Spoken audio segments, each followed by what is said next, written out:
బండికి నెంబర్ ఏది? బండికి నెంబర్ ఏది? మీరు ఈ బండి మీద వచ్చారమ్మా? ఏమవుతారు మీరు? మీ అబ్బాయా? ఏ గుడికి వెళ్ళారమ్మా?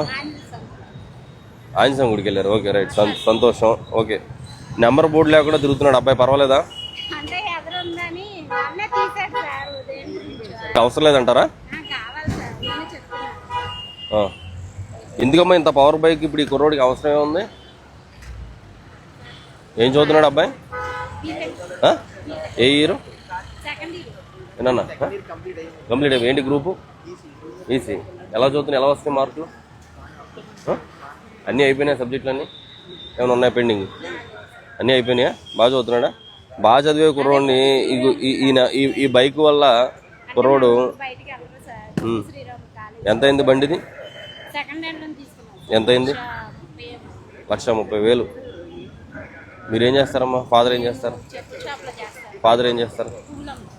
ఓకే, మనం మరి ఆ డబ్బులు దీనికి పెట్టే బదులు దేనికన్నా వాడుకుంటే ఉపయోగం కదా. మీ అమ్మగారికి మంచిగా ఆ 1,30,000 రూపాయలతో నువ్వు 30,000కి సెకండ్ హ్యాండ్ బైక్ తీసుకుని ఆ 1,00,000 రూపాయలతోటి మంచిగా ఆవిడకి ఏదైనా ఒక గోల్డ్ చైన్, నీకేమో మంచి బండి ఇచ్చి తిప్పుతున్నారు, ఆవిడేమో రోల్డ్ గోల్డ్ వేసి తిరుగుతున్నారు ఆవిడ. అవునా? అవునమ్మా. నీ ఆనందం కోసం నీకేమో 1,30,000 రూపాయల బైక్ సెకండ్ హ్యాండ్లో 1,30,000, ఆవిడేమో రోల్డ్ గోల్డ్ వేసుకుని నీ ఆనందం కోసం తిప్పుతున్నారు. కానీ ఇది ఆనందం అనుకుంటాం కానమ్మా, ఇలాంటి అంటే కంపెనీయే బ్యాన్ చేసేసి ఇక్కడ అంటారేమో, వాళ్ళు ఏముంది కనిపెడతారు. బట్ మనం ఎంతవరకు అవసరం అంతవరకే తీసుకోవాలా. ఇలాంటి బైకులు ఎక్కిన కానీ ఏమవుద్దంటే ఓవర్గా స్పీడ్ వెళ్ళాలనిపిస్తుంది, ఏదో ఒక తప్పు చేయాలనిపిస్తుంది, ఏదో ఒకటి వికృతి చేష్టలు చేయాలనిపిస్తుంది. మంచిగా చదివే కుర్రోళ్ళు కూడా చెడ్డగా అయిపోవడానికి అవకాశం ఉంటుంది. ఈ కుర్రోడికి లేకపోయినా ఇంకో కుర్రోడు ఎవడో తయారవుతాడు. కనీసం మీ అమ్మగారిని ఇక్కడ ప్రశాంతంగా కూర్చోబెట్టుకోవడానికి అవకాశం ఉంది ఈ బండి మీద ఉందా? ఎందుకే మరి? పోనీ ఈ బండితో నీకు ఎడ్యుకేషన్లో నీకేమన్నా యూస్ఫుల్గా ఉందా? దీనివల్ల నాకు మార్కులు బాగా వస్తాయి అని ఏమైనా ఉందా? వస్తాయా? పోతాయి ఇంకా. ఎందుకంటే ఈ బండి ఉన్నా కాబట్టి మనం పిచ్చి తిరుగులు తిరగాలనిపిస్తూ ఉంటుంది. ఇది కరెక్ట్ కాదమ్మా, కరెక్ట్ కాదు. మీరు ఎంతో కష్టపడుతున్నారు, మీ వారు కష్టపడుతున్నారు. మీ కష్టాన్ని ఈ బండి మీద పోసేసి ఈ బండి మీద ఈ కుర్రోడిని తిప్పి రేపు పొద్దున ఆ అబ్బాయి లైఫ్ రిస్క్ వస్తుంది. మార్పిచ్చేయండి. మీకు బండి అవసరం అనుకుంటే 30,000-40,000 వేలతో స్కూటీ ఏదైనా కొనివ్వండి, అవసరానికి అంతే. ప్రస్తుతానికి ఏం అవసరం. ఆ కుర్రోడు నువ్వు బాగా చదివించావు అనుకో, మెర్సిడెస్ బెంజ్లో తిప్పుతాడు, నేను బెంజ్ కార్లో తిప్పుతారు కూడా, ఏం లేదు, తప్పేం లేదు. స్తోమతతో సంబంధం లేదు, కష్టపడి చదివిస్తే చాలు. చిన్న మధ్యతరగతి ఇంకా చిన్న స్థాయి వాళ్ళు కూడా పెద్ద పెద్ద ఉద్యోగాల్లో సెటిల్ అవుతున్నారు. ఓకేనా? తల్లిదండ్రులు కష్టపడుతున్నారు కదా, వాళ్ళు ఇస్తున్నారు కదా అని చెప్పి మనం అది మిస్యూజ్ చేయకూడదు. ఇది మిస్యూజ్ అంటారు దీన్ని. ఆవిడ ఎంత కష్టపడుతుందో చిన్న స్థాయిలో, ఆవిడ మెడలో రోల్డ్ గోల్డ్ వేసుకుని తిరుగుతూ ఉన్నారు, నువ్వేమో మంచి కాస్ట్లీ బైక్ వేసుకుని తిరుగుతూ ఉన్నావు.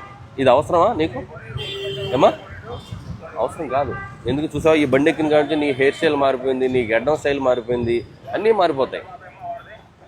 నీ మైండ్ కూడా మారలేదని నేను అనుకోవట్లేదు, నీ మైండ్ కూడా మారిపోయి ఉండొచ్చు.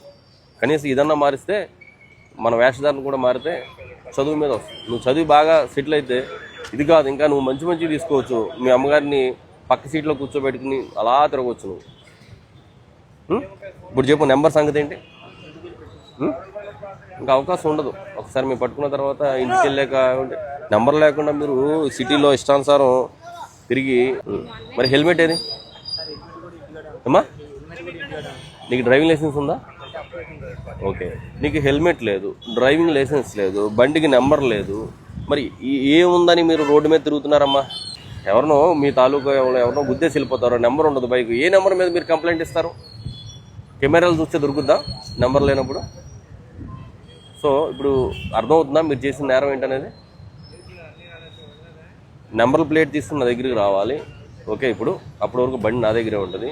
నీకు ఎల్ఆర్ ఉంటే ఎల్ఆర్ తీసుకుని నా దగ్గరికి రావాలి. నీకు హెల్మెట్ ఉంటే హెల్మెట్ కూడా తీసుకుని నా దగ్గరికి రావాలి. అప్పుడు బండిని పంపిస్తాను. అమ్మగారిని ఈ లోపు ఆటో ఎక్కించి జాగ్రత్త ఇంటికి పంపించి దింపేసి రా నువ్వు.